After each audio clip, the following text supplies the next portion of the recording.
The sound of gunshots echoed through the night as Sophia Nelson raced across the moonlit prairie, her heart pounding harder than her boots against the dry earth.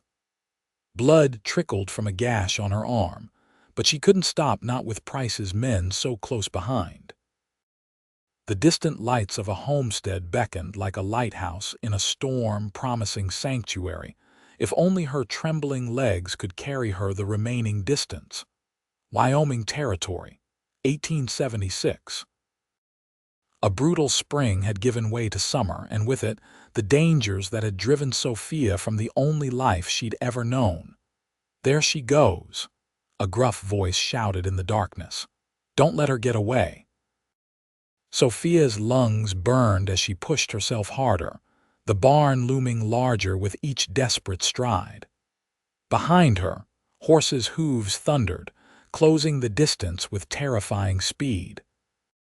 She reached the weathered structure, her fingers fumbling with the latch before she slipped inside and pulled the heavy door closed behind her. The interior was pitch black and smelled of hay and horses. Sophia pressed her back against the rough wooden wall, struggling to quiet her ragged breathing as she listened for her pursuers. The sound of approaching riders grew louder, then stopped. Voices argued outside, too muffled to make out clearly. "Search the property," one finally commanded. Panic surged through her veins. She had to hide. Sophia stumbled through the darkness, feeling her way along the wall until she found a ladder. She climbed it quickly, wincing as the splintered wood dug into her palms and crawled into what felt like a hayloft. Burrowing deep into the scratchy hay, she covered herself completely, leaving only the smallest opening to breathe. The barn door creaked open. Lantern lights spilled across the wooden floor below. "Check everywhere," a voice hissed.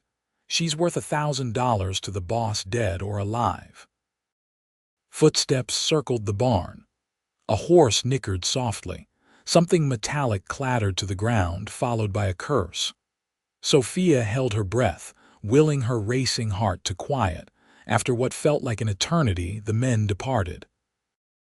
But Sophia remained frozen in her hiding place, afraid to move, afraid to breathe. Exhaustion washed over her, and despite her determination to stay alert, her eyelids grew heavy. The warm cocoon of hay and the relative safety of the loft conspired against her vigilance, and she drifted into an uneasy sleep. The creak of the barn door jolted her awake. Dawn light filtered through the cracks in the barn walls. How long had she slept? Sophia remained perfectly still, listening to the steady footsteps moving below. "I know you're in here," a deep voice called out. It wasn't one she recognized from the previous night. This voice was calmer, with a hint of amusement. "The hay doesn't usually breathe." Sophia's heart sank. She considered her options: remain hidden and hope he'd leave, or make a run for it. Before she could decide, the voice spoke again. "You can run from them, but not from me. This is my property, and I know every inch of it." The owner of the voice began climbing the ladder. Sophia scrambled backward, emerging from her nest of hay to face her discoverer. He was tall, with broad shoulders and sun-bronzed skin. A dark Stetson sat atop his head, shadowing eyes the color of a summer sky. His face bore the weathered look of a man who spent his days under the open sky, and a few days' worth of stubble darkened his jaw. Despite the early hour, he was fully dressed in a blue work shirt, denim pants, and scuffed leather boots. "Well," he said, reaching the top of the ladder and regarding her with a raised eyebrow, "you're definitely not a raccoon." Sophia backed away until she hit the barn wall.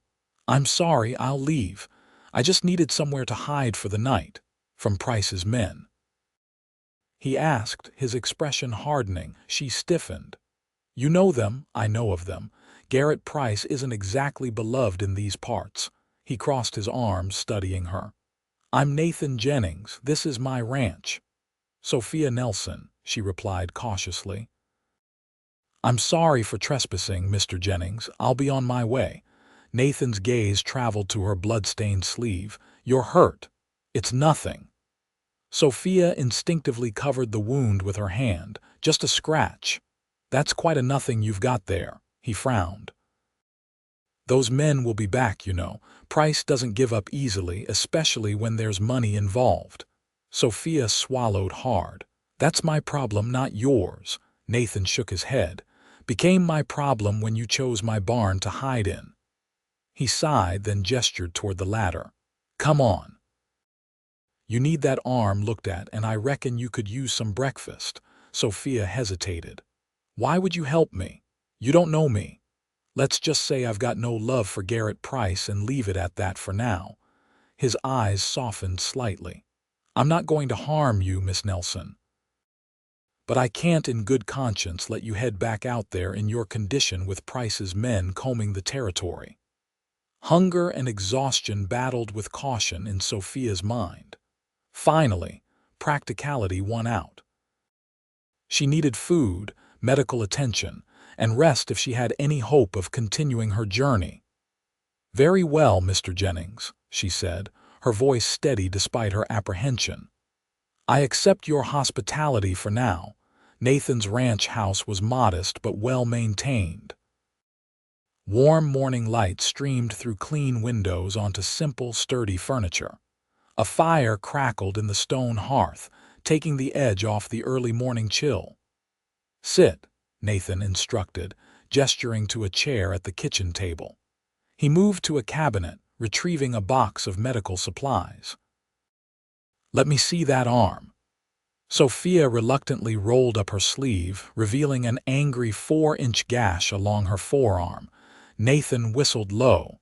"That's going to need stitches," he said, examining the wound. "How did it happen?"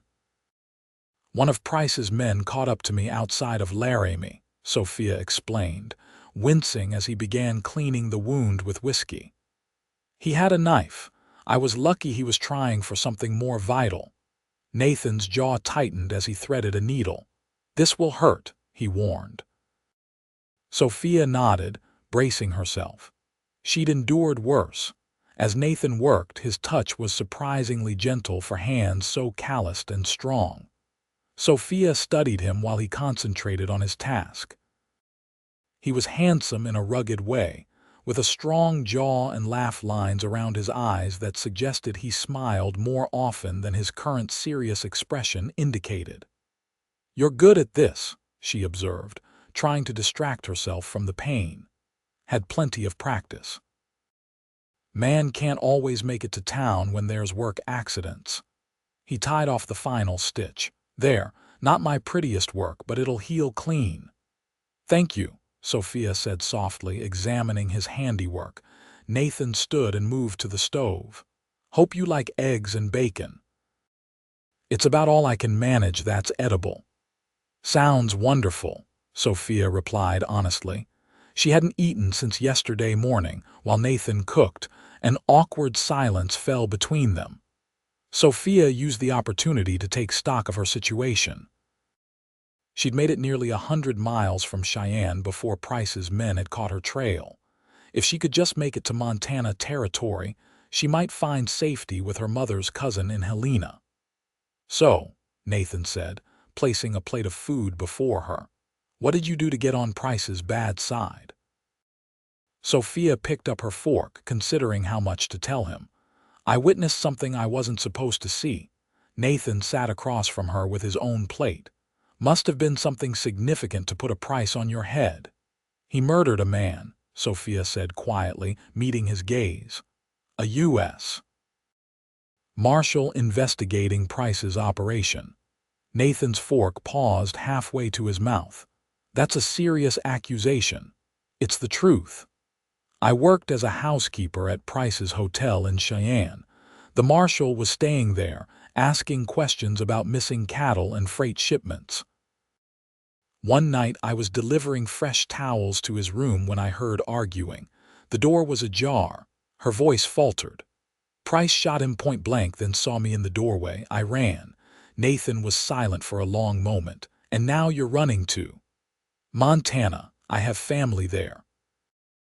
Sophia took a bite of eggs, suddenly ravenous despite the heavy conversation. That's a long way to travel alone, especially with Price's men hunting you. Sophia shrugged, trying to appear more confident than she felt. I don't have much choice. Nathan studied her thoughtfully. You could testify. The territorial authorities would what? Sophia interrupted. Believe a housekeeper over one of the wealthiest men in Wyoming Territory. Price owns half the businesses in Cheyenne and has the sheriff in his pocket. Why do you think I ran instead of reporting what I saw? Nathan didn't argue. He knew she was right. The justice system often favored men of means over the word of women, especially those of lower social standing. You can stay here until your arm heals, he offered after a while. It's remote enough that Price's men aren't likely to return, and if they do, well. He nodded toward a rifle mounted above the door. I can handle myself. Sophia set down her fork. Why would you risk yourself for a stranger? Nathan's expression darkened. Let's just say Garrett Price and I have history, bad history. What kind of history? Nathan stood abruptly, taking his half-eaten breakfast to the sink. The kind that's not worth discussing over breakfast. His tone made it clear the subject was closed. There's a spare room down the hall. You should rest. I've got work to do, but I'll be close by if you need anything. Sophia wanted to press for more information, but the exhaustion of the past few days was catching up with her. The promise of a real bed was too tempting to resist. Thank you, Mr. Jennings, she said, rising from the table. I won't forget your kindness. Something flickered in Nathan's eyes, something that might have been pain or perhaps regret. Don't thank me yet, Miss Nelson. Harboring you might be the death of us both.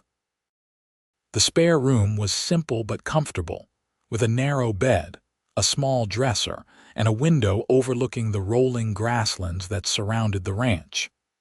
Sophia washed her face in the basin provided, then sank gratefully onto the bed.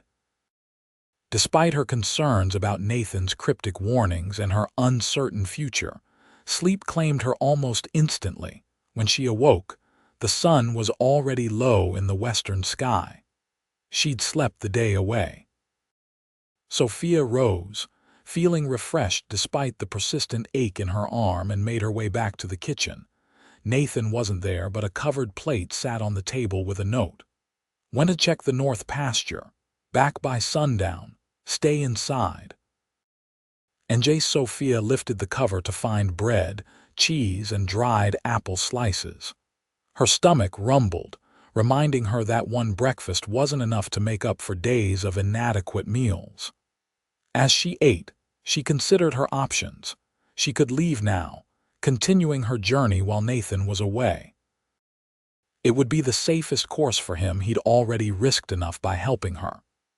But traveling alone through unfamiliar territory with Price's men still searching was dangerous, especially with her injury. Staying, however, meant putting Nathan in danger.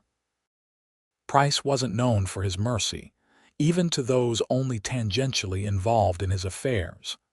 Sophia was still deliberating when the sound of approaching hoofbeats drew her to the window.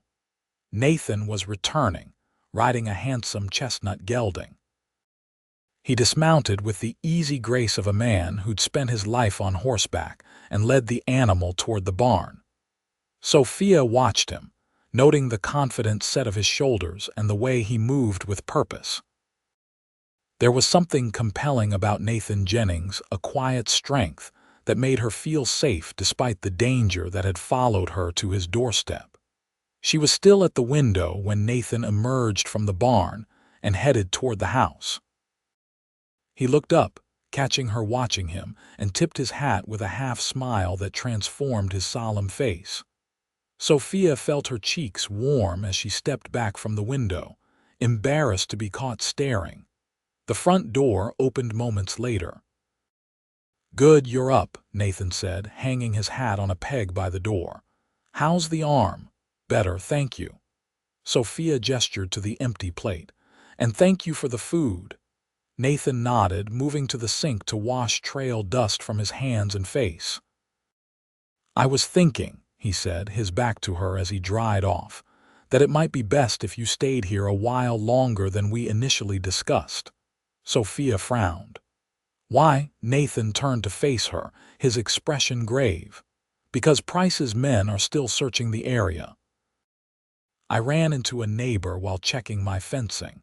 He said there's a group of riders asking questions at every farm and ranch within 20 miles of here." Sophia's stomach clenched with fear. "All the more reason for me to leave. I'm putting you at risk by staying." "You'd be putting yourself at greater risk by going," Nathan countered. "Besides, a woman traveling alone would draw attention. At least here, you have shelter and protection. And what happens when they come back to search your property more thoroughly?" Nathan's lips quirked in a humorless smile. "Then we'll deal with that when it happens." He moved to the stove, lighting it to heat water. "I'm making coffee. Would you like some?" The abrupt change of subject caught Sophia off guard. "Yes, please." While Nathan prepared the coffee, Sophia watched him move around the kitchen with practiced efficiency. "Do you live here alone?" she asked, curious about the man who'd so readily offered her sanctuary. "Just me and the livestock," he replied, measuring coffee grounds into the pot. "Been that way for a few years now." "No family," Nathan's movements stilled momentarily. "Not anymore." The sadness in those two words was palpable. Sophia regretted her question immediately. "I'm sorry, I didn't mean to pry." "It's fine." Nathan poured the boiling water over the grounds. "What about you? Any family besides this cousin in Montana?" "No," Sophia answered, grateful for the shift in focus. "My parents both passed when I was 16. I've been on my own since then." "Working as a housekeeper," Sophia nodded. "Among other things." "Waitress, laundress, seamstress, whatever paid enough to keep a roof over my head." Nathan handed her a steaming cup of coffee. "How'd you end up working for Price?" "The pay was good and the hotel provided room and board," Sophia explained, wrapping her hands around the warm cup. "I was saving to open a dress shop someday. I didn't know what kind of man he was until—" She trailed off, the memory of the Marshal's murder still fresh in her mind. Nathan leaned against the counter, studying her over the rim of his cup. "You're a brave woman, Sophia Nelson." She shook her head. "Not brave, just desperate." "There's a fine line between the two," he said with a hint of a smile. "Sometimes the bravest things we do are when we have no other choice." Sophia found herself returning his smile. That's a charitable way of looking at it. They sat in comfortable silence for a while, sipping their coffee as twilight deepened outside the windows. It was strange how quickly Sophia had come to feel at ease in Nathan's company, despite knowing so little about him. "If I'm to stay," she said finally, setting down her empty cup, "I should earn my keep. I'm a good cook and I can help with household chores." Nathan looked as though he might argue, then seemed to reconsider. "Fair enough. I won't turn down home-cooked meals." "My culinary skills are limited, as you've probably noticed."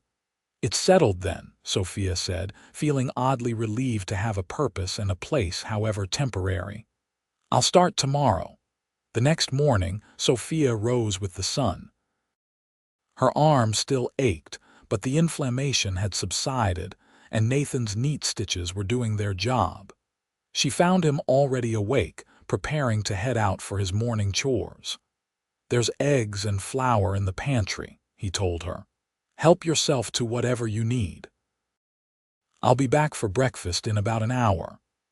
Sophia nodded, already planning what she would make. It felt good to have a task, to focus on something other than her precarious situation. By the time Nathan returned, smelling of hay and horses, Sophia had prepared a breakfast of fluffy biscuits, eggs, and bacon. The table was set, and coffee was brewing on the stove. Nathan stopped in the doorway, surprise evident on his face. "Well, this is a sight I haven't seen in a long time." Sophia gestured for him to sit. "I hope you're hungry." "Starving," he admitted, taking a seat.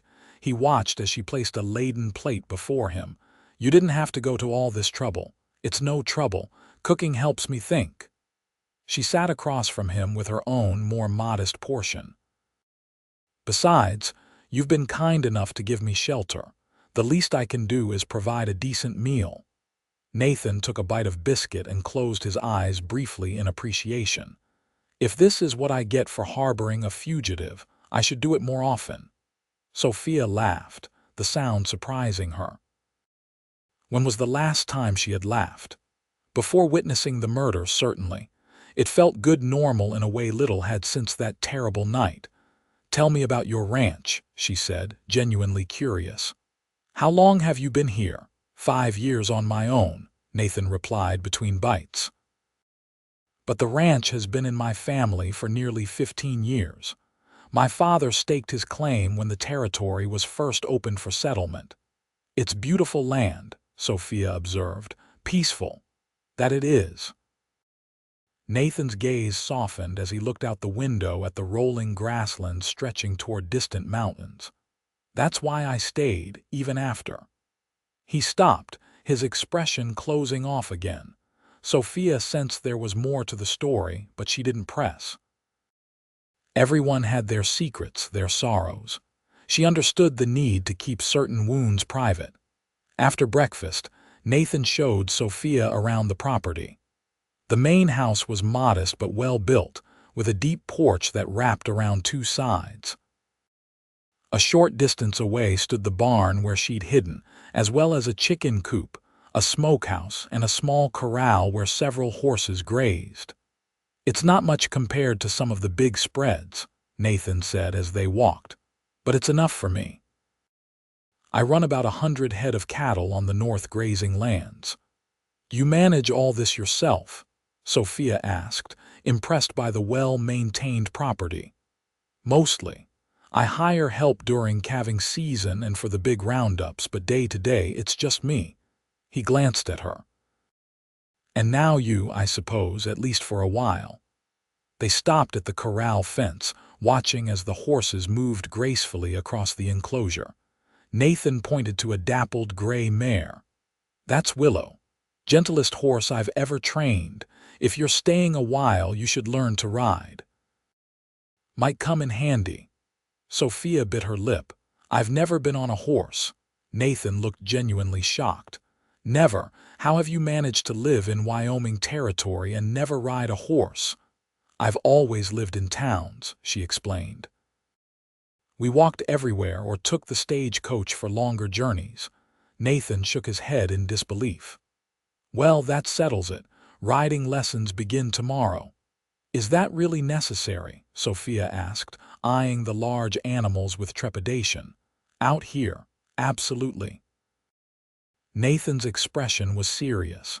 "If trouble comes, you need to be able to get away fast. A horse is your best chance." Sophia couldn't argue with his logic, though the prospect of sitting atop such a powerful creature was intimidating. "All right," she agreed reluctantly. "Tomorrow." Over the next few days, they settled into a routine. Sophia would prepare meals and tend to household chores while Nathan worked the ranch. In the afternoons, he would take time to teach her horsemanship, starting with the basics of grooming and saddling before eventually helping her mount Willow for short rides around the corral. To Sophia's surprise, she enjoyed the lessons. Willow was indeed gentle, and the connection she felt with the mare was unlike anything she'd experienced before. Nathan proved to be a patient teacher, offering guidance without condescension and praise when she mastered new skills. "You're a natural," he told her on the 4th day, watching as she guided Willow in a complete circuit of the corral without assistance. "Most first-timers take weeks to develop that kind of seat." Sophia couldn't help the smile that spread across her face at his compliment. "I have a good teacher." Nathan's eyes met hers, and something unspoken passed between them, a warmth that had been growing steadily since her arrival. He quickly looked away, clearing his throat. That's enough for today. You should rest that arm." As they walked back to the house, Sophia found herself studying Nathan's profile. In the week she'd been at the ranch, she'd learned little about his past beyond the basic facts he'd shared that first day.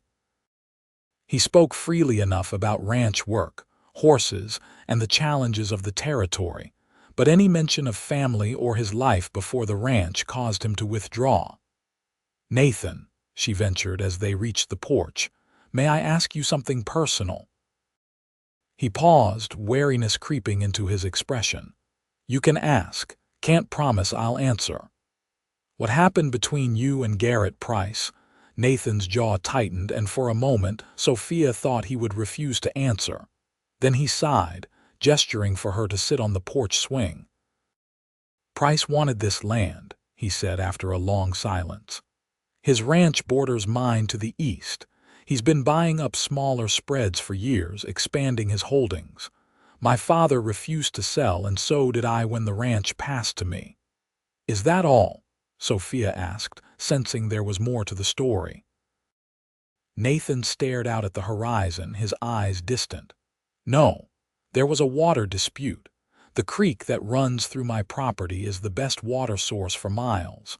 Price diverted it 2 summers ago, nearly ruined me during the drought." His hands clenched into fists. "When I confronted him, his men beat me half to death and left me for the buzzards." Sophia gasped softly. "That's terrible." "Would have died if my neighbor hadn't found me," Nathan continued, his voice flat. "By the time I recovered, Price had paid off the territorial judge. Nothing came of my complaints." "I'm so sorry," Sophia said, instinctively reaching out to touch his arm. Nathan looked down at her hand, then covered it with his own. "That's why I'm helping you, Sophia. Price has hurt too many people, gotten away with too much." His blue eyes were intense as they met hers. "And that's why you can't leave yet. Not until we're sure it's safe." The "we" didn't escape Sophia's notice.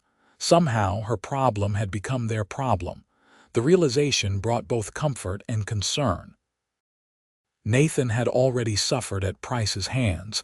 She didn't want to be the cause of further harm to him. "I appreciate everything you've done," she said softly, "but I don't want to bring more trouble to your door." "Trouble's already here," Nathan replied grimly. "Has been since Price set his sights on this land." That evening, as they sat by the fire after supper, the isolation of the ranch seemed both blessing and curse. They were far enough from town that casual visitors were rare, but that same remoteness meant help would be distant if Price's men returned in force. "Tell me about your life before all this," Nathan said, breaking the contemplative silence. "What were your dreams before Price shattered them?" Sophia smiled sadly, staring into the flames. "Simple things, really. My own dress shop. A home that belonged to me, not rented rooms above a saloon or a cot in a hotel servant's quarters. Maybe someday a family, though I'd given up hope of finding a suitable husband." "Why's that?" Nathan asked, genuine curiosity in his voice. Sophia shrugged. "Most men I've met want a wife who'll be content to keep house and bear children with no thoughts or ambitions of her own. I've worked too hard for my independence to surrender it so completely." Nathan considered this. "Seems to me a smart man would value a woman with her own mind. Makes for better conversation over breakfast." Sophia laughed softly. "You'd be in the minority with that opinion, Mr. Jennings." "Wouldn't be the first time," he replied with a smile. "And I think after a week of sharing my home you might call me Nathan." "Nathan," she repeated, liking the way it felt on her tongue.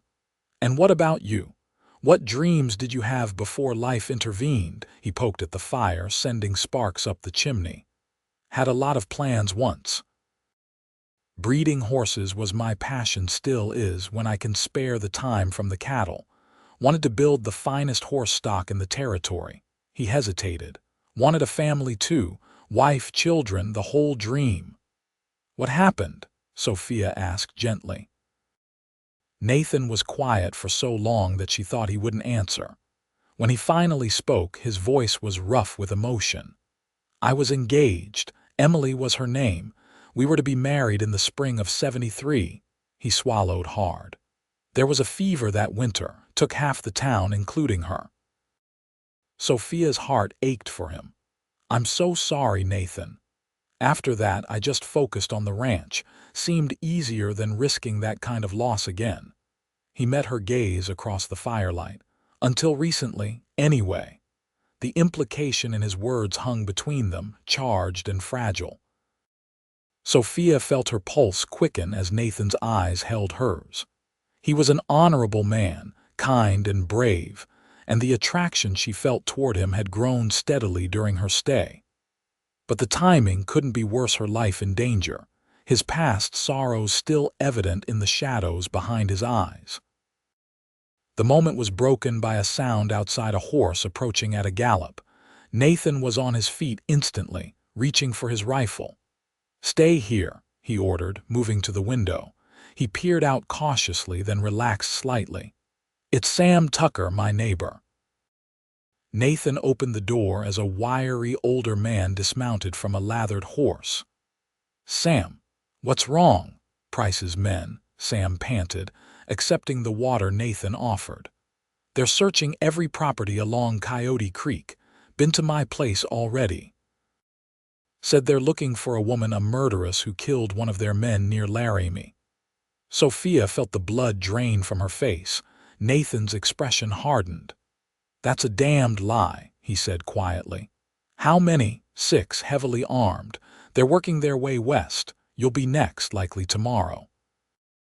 Sam glanced at Sophia, recognition dawning in his weathered face. This her? Nathan nodded. She witnessed Price murdering a U.S. Marshal. That's why they want her. Sam whistled low. Well, that changes things. You can't stay here, either of you. Price will burn this place to the ground if that's what it takes. We can't outrun 6 armed men, Nathan argued. You can if you have a head start and friends in the right places.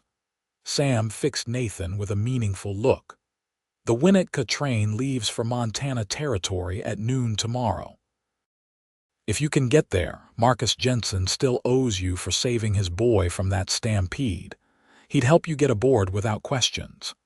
Nathan considered this, then nodded. We'll need to leave before dawn. Can you spread word that you saw us heading south toward Colorado? Sam grinned. Consider it done. I'll even mention how the woman was limping bad, like she couldn't travel far. After Sam departed, Nathan began moving with purpose, gathering supplies and planning their escape. Pack whatever you can carry, he told Sophia. 1 bag only. We'll need to travel light and fast. Sophia hesitated. Nathan, you don't have to come with me. This is my fight, not yours. He stopped what he was doing, fixing her with an intense gaze. It became my fight when you stumbled into my barn. Besides, his expression softened slightly, I've been thinking about seeing Montana for a while now. Might be a good place for a fresh start. Sophia was stunned by the implication. But your ranch, everything you've built, is just land and buildings, Nathan finished. Been too long since I fought for something that really matters. He stepped closer, his voice lowering. Someone who matters. Before Sophia could respond, he turned away, continuing preparations for their journey. She stood frozen for a moment, processing his words before hurrying to gather her few belongings. They worked through the night, packing essentials, preparing the horses, and arranging the house to appear as though they'd left in a hurry, heading south, a false trail for Price's men to follow. Nathan selected his strongest horses for their escape. Willow for Sophia and his own stallion, Thunder, a powerful black beast with surprising stamina. We'll cut across the north pasture, Nathan explained as they studied a crude map by lamplight. There's a trail through the hills that comes out just a few miles from Winnetka. If we push hard, we can make it by mid-morning, plenty of time to catch that train. Sophia nodded, trying to project confidence she didn't entirely feel. Her riding lessons had been brief, and this would be her first time on horseback outside the safety of the corral. Nathan must have sensed her apprehension. "You'll do fine," he assured her. "Willow knows the way, even in the dark. Just hold on and trust her." They set out an hour before dawn, the eastern sky still dark and dotted with stars. Sophia clung to Willow's reins, grateful for the mare's steady gait as they crossed the open grassland toward the silhouette of hills in the distance. Nathan rode slightly ahead, occasionally looking back to check on her progress. They didn't speak. The need for quiet was understood. In the stillness of the pre-dawn, even whispers could carry far. As the first light of day crept over the horizon, they reached the foothills. Nathan led them onto a narrow trail that wound between rocky outcroppings and stands of pine trees. The terrain became more challenging, forcing them to slow their pace. "We'll rest the horses here," Nathan said when they reached a small clearing beside a bubbling spring. 10 minutes, no more." They dismounted, stretching cramped muscles while the horses drank. Sophia winced as her stitches pulled with the movement. "How's the arm?" Nathan asked, noticing her discomfort. "It'll be fine," she assured him. "Just stiff from riding." Nathan handed her a strip of dried beef from his saddlebag. "Eat. We've still got a long way to go." They ate quickly, standing side by side as the sun rose fully above the eastern horizon. In the daylight, Sophia could appreciate the beauty of the country through which they traveled, rugged and untamed, but with a stark magnificence that took her breath away. "It's beautiful here," she said softly. Nathan nodded, his gaze distant. "I'll miss it," he admitted. "But there's plenty of fine country in Montana, too." "Nathan," Sophia began hesitantly, "are you certain about this, leaving everything behind for me?" He turned to her then, his blue eyes serious. "I've been thinking about it since you told me what Price did, even before that, if I'm honest. The ranch hasn't felt like home since Emily died, been more like a place I was just existing." He took her hand, his calloused fingers gentle against her skin. "Meeting you, helping you, it woke something in me I thought was gone for good." Sophia's heart beat faster at his words and the earnestness with which he spoke them. "I feel it too," she confessed, "but I don't want you to regret this decision later." A ghost of a smile touched his lips. "Only thing I'd regret is letting you face this alone." "Now come on," he said, releasing her hand to check Willow's cinch. "We need to keep moving." They rode on, the trail gradually descending toward the plains. By mid-morning, they could see the small settlement of Winnetka in the distance, smoke rising from chimneys and the gleaming metal of the railroad tracks cutting through the landscape. "We made it," Sophia breathed, relief washing over her. "Not yet," Nathan cautioned. "We still need to reach the station without being seen." Price's men could already be in town. They approached cautiously, keeping to the cover of trees as long as possible before being forced to cross open ground. Winnetka was a modest settlement, primarily serving as a supply point for surrounding ranches and a stop on the Northern Pacific Railway's route to Montana Territory. The main street consisted of a general store, a saloon, a small hotel, and various other businesses, with the train station situated at the eastern end. As they drew closer, Sophia noted with alarm the number of horses tied outside the saloon. "Nathan," she whispered, pointing. He nodded grimly. "I see them. Could be Price's men, could be regular travelers. We'll skirt around to the back of the buildings." They tethered their horses behind the general store and moved carefully toward the train station, keeping to alleys and shadows. The noon train was already at the platform, steam billowing from its engine as passengers boarded and cargo was loaded.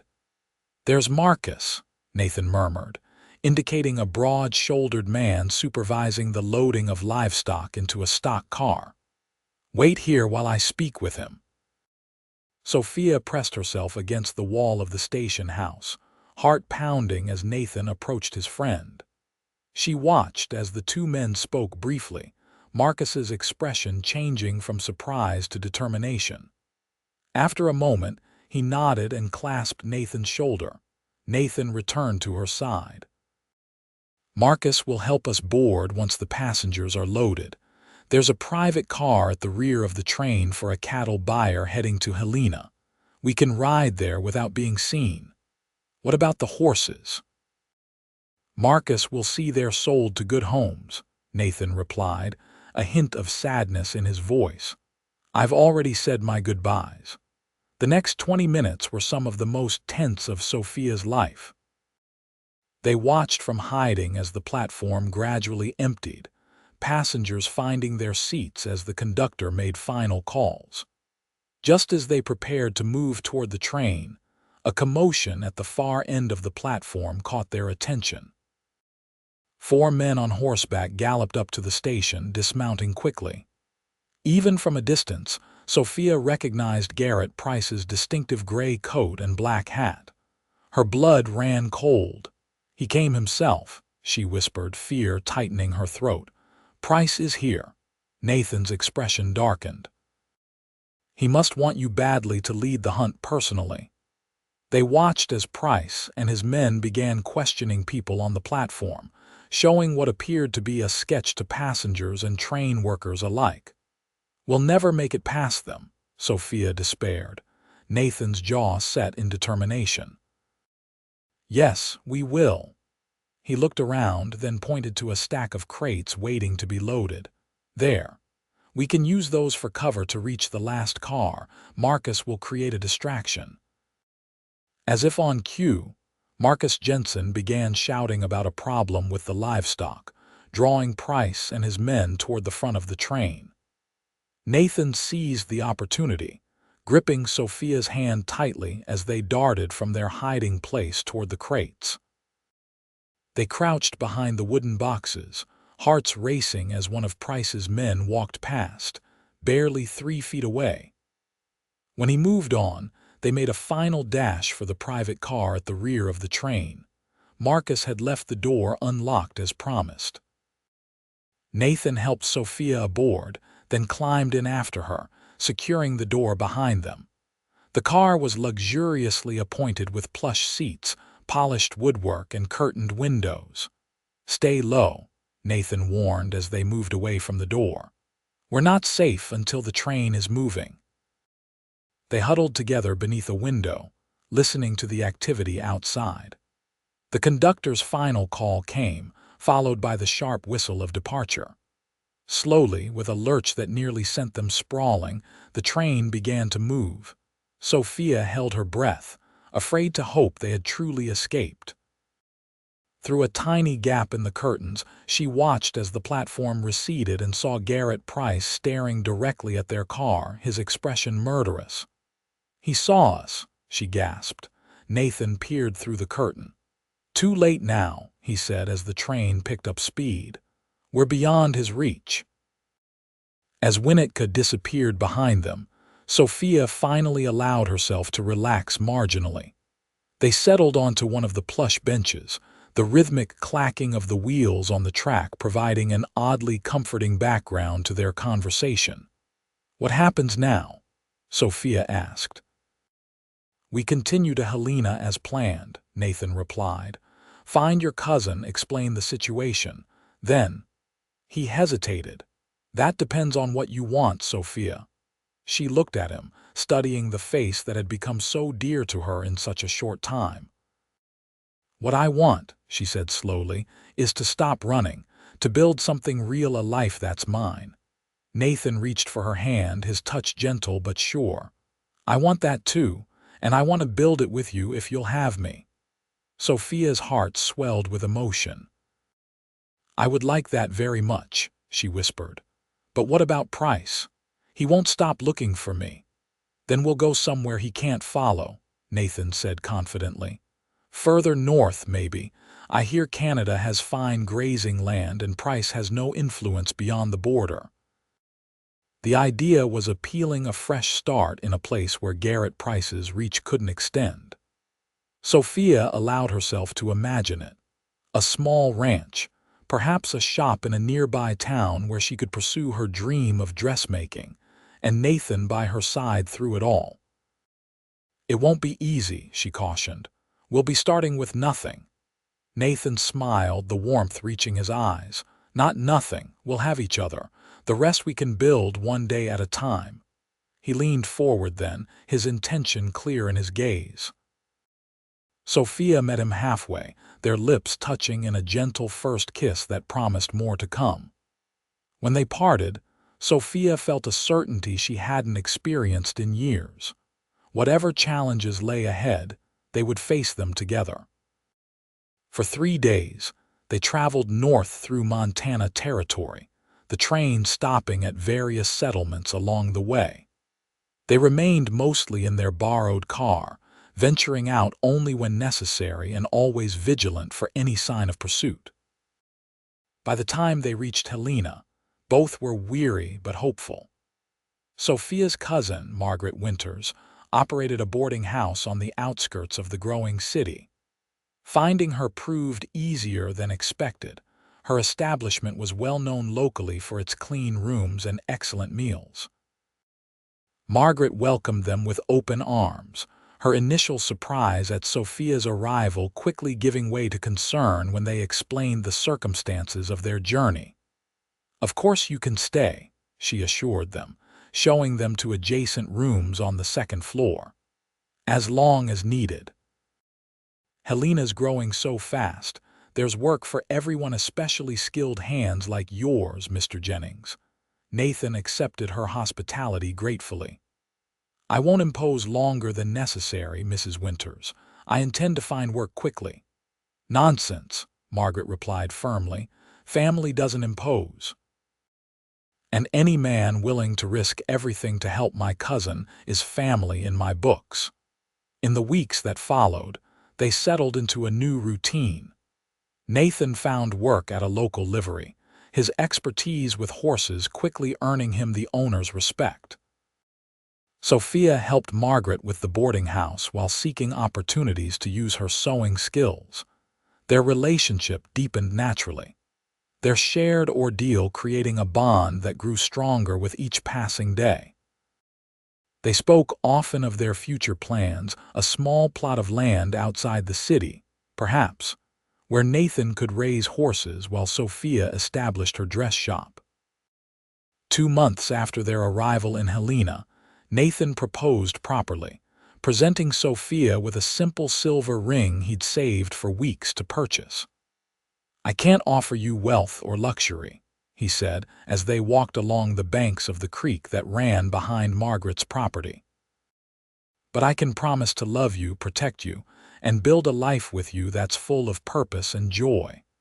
Sophia's eyes filled with tears as she accepted the ring. "That's all I've ever wanted," she told him. "A life that's real with a man who sees me for who I truly am." They were married in Margaret's parlor, a simple ceremony attended by the few friends they'd made in their short time in Helena. As winter approached, they received unexpected news that would change their plans dramatically. A letter arrived from Sam Tucker, forwarded through several acquaintances to ensure it reached them safely. Price, it seemed, had overplayed his hand. In his obsession with finding Sophia, he had antagonized the wrong people. A new U.S. Marshal, investigating his predecessor's disappearance, had uncovered evidence of Price's numerous crimes. With testimonies from several of his former associates, eager to save themselves, Price had been arrested and was awaiting trial. "We can go home," Nathan said wonderingly after reading the letter. "If you want to." Sophia considered this carefully. Helena had begun to feel like home and they'd made progress toward their dreams here. But she saw the longing in Nathan's eyes for the land he knew, the open spaces of Wyoming.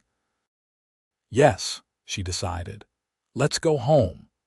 They returned to Wyoming Territory in the spring of 1877, finding Nathan's ranch much as they had left it.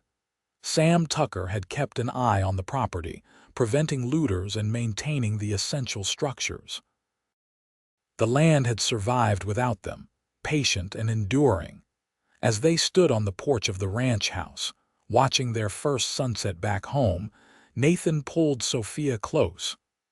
"Hard to believe it's been almost a year since I found you hiding in my barn," he mused, pressing a kiss to her temple. Sophia smiled, leaning into his embrace. "You were right, you know." "About what?" "That day you said I could run from them, but not from you." She turned in his arms to face him.